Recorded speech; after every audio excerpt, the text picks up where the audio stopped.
Fasting the day of Arafah. Arafah is the real Hajj.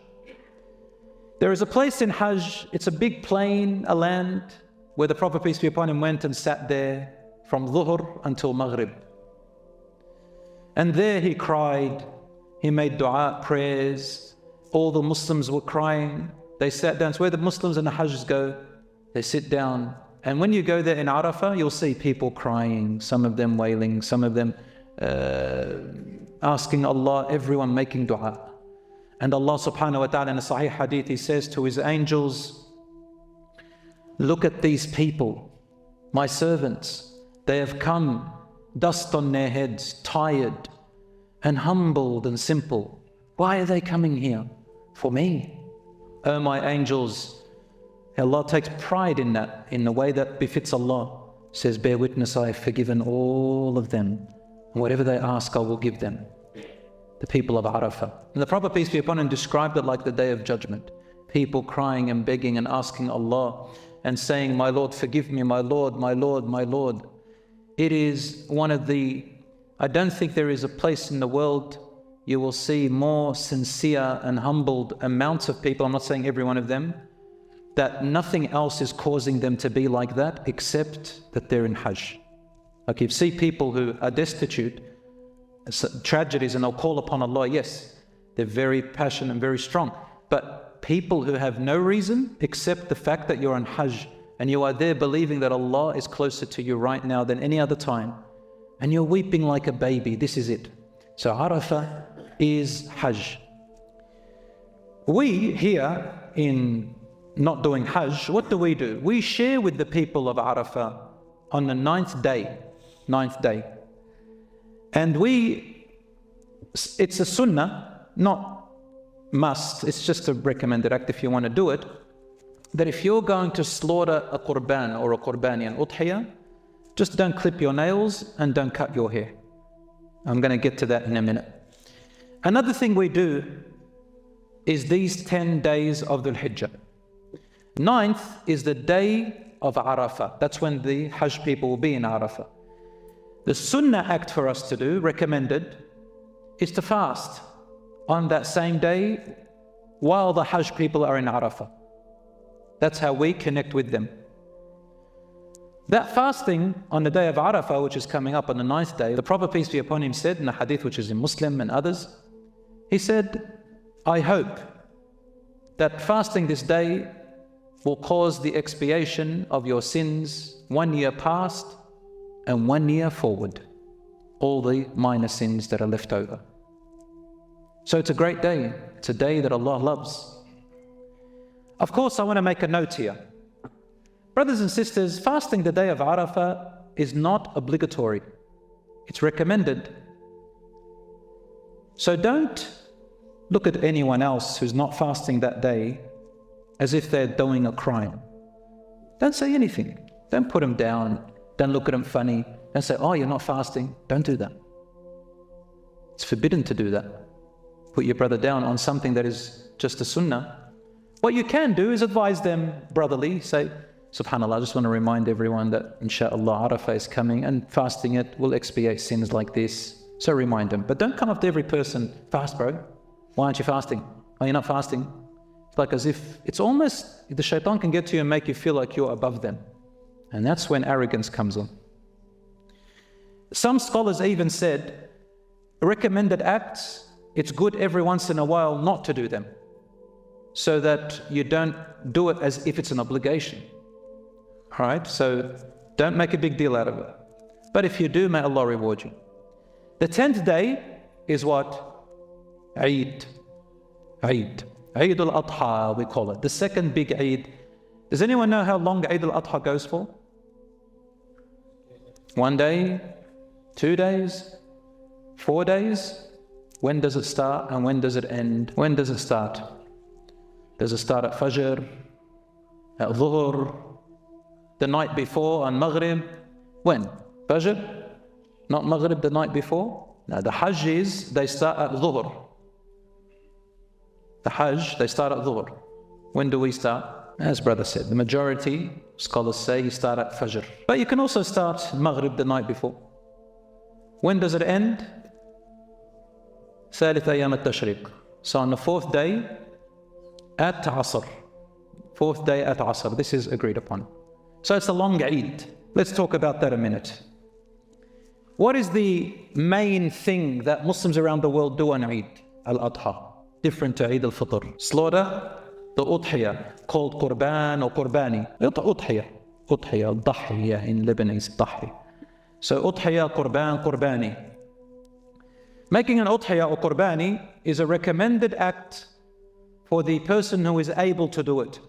It is mentioned in the Quran and in the Sunnah. The hadith of the Prophet ﷺ, which some of you may have heard, which says, whoever does not do a Qurban and Udhiyah, do not come near our prayer on Eid, is an unauthentic hadith. It's not authentic. And it goes against the fact that it is recommended. It's a sunnah.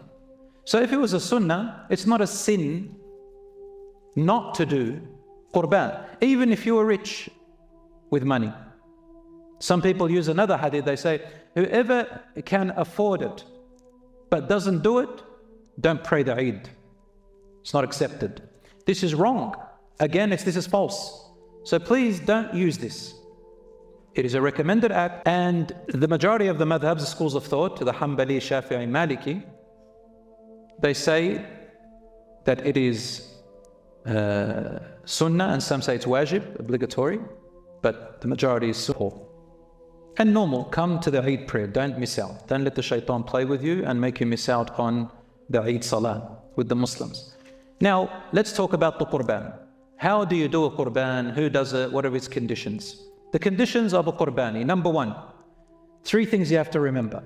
The type of animal, the age of the animal, and the health of the animal. As for the type of the animal, there are only 4 types of animals that we do Qurbani for. Only 4. They are the camel, the cattle, cows and buffalo, cattle, goats and sheep.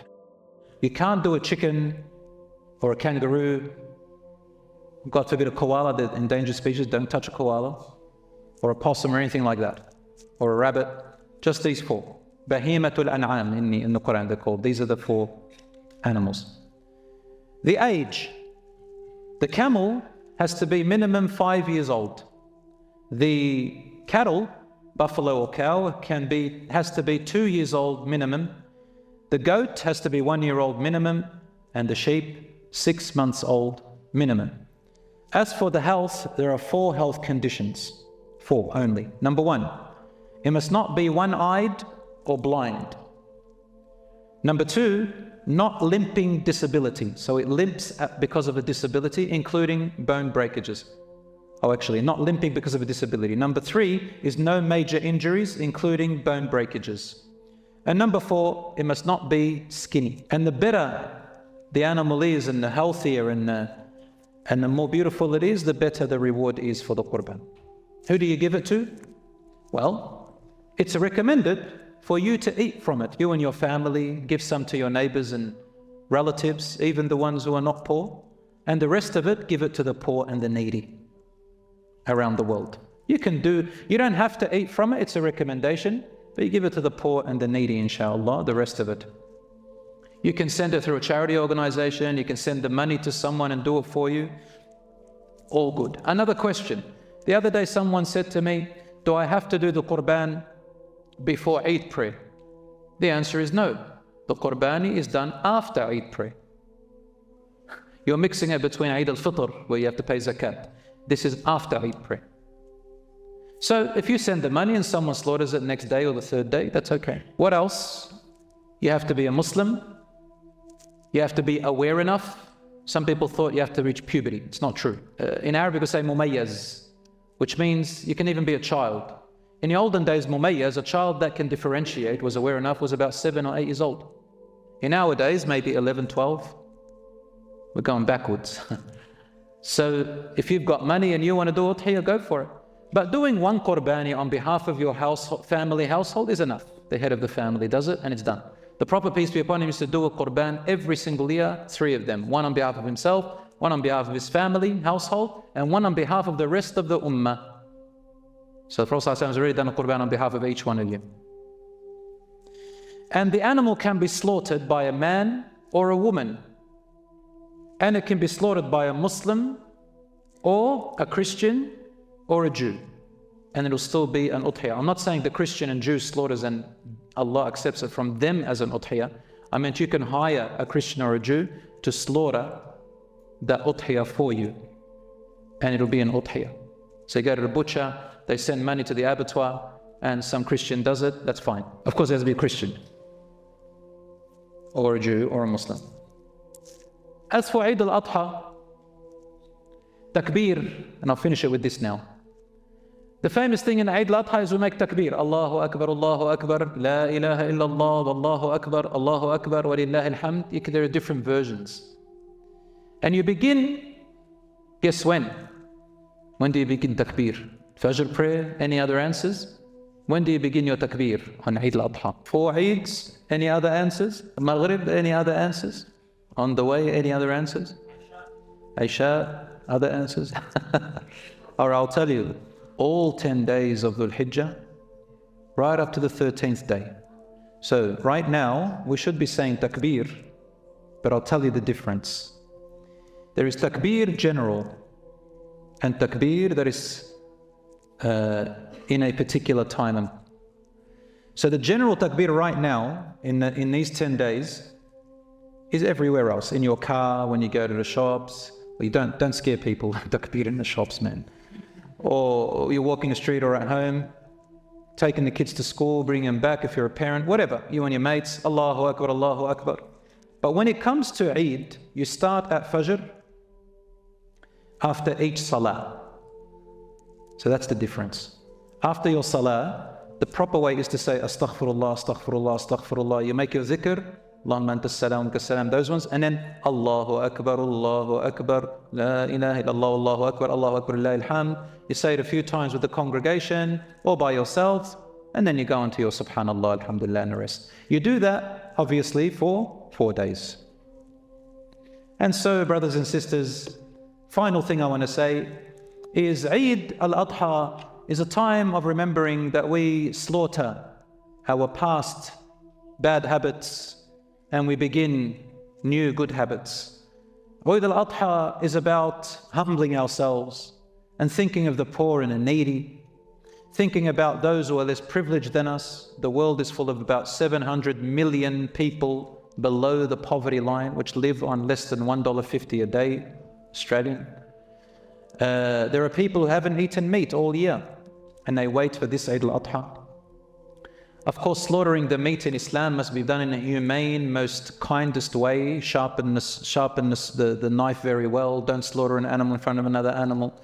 Rest it, cover its eyes if you can, and swiftly slaughter from jugular vein to jugular vein, or from carotid artery from carotid artery, making sure that you reach halfway until it reaches close to the spinal area to let the blood flow quick as possible so the animal can lose consciousness within seconds, and make it as humane as possible. And so the blood can gush out very quickly, adrenaline rush, the heartbeat, cleans out the system very well, releases all the toxins and makes it halal. So this is the Udhiyah and Qurban. This is how we slaughter the food and we don't waste. I ask Allah subhanahu wa ta'ala to accept our worship and to make this Eid a beautiful Eid for you all and for all our brothers and sisters around the world, our destitute brothers and sisters in Gaza, in Palestine, in China, in everywhere where they are suffering. When I say China, I'm talking about the Uyghurs who are in concentration camps. May Allah subhanahu wa ta'ala change their state from bad to good. May Allah subhanahu wa ta'ala forgive our sins. هذا وصلى الله على نبينا محمد وعلى آله وصحبه أجمعين.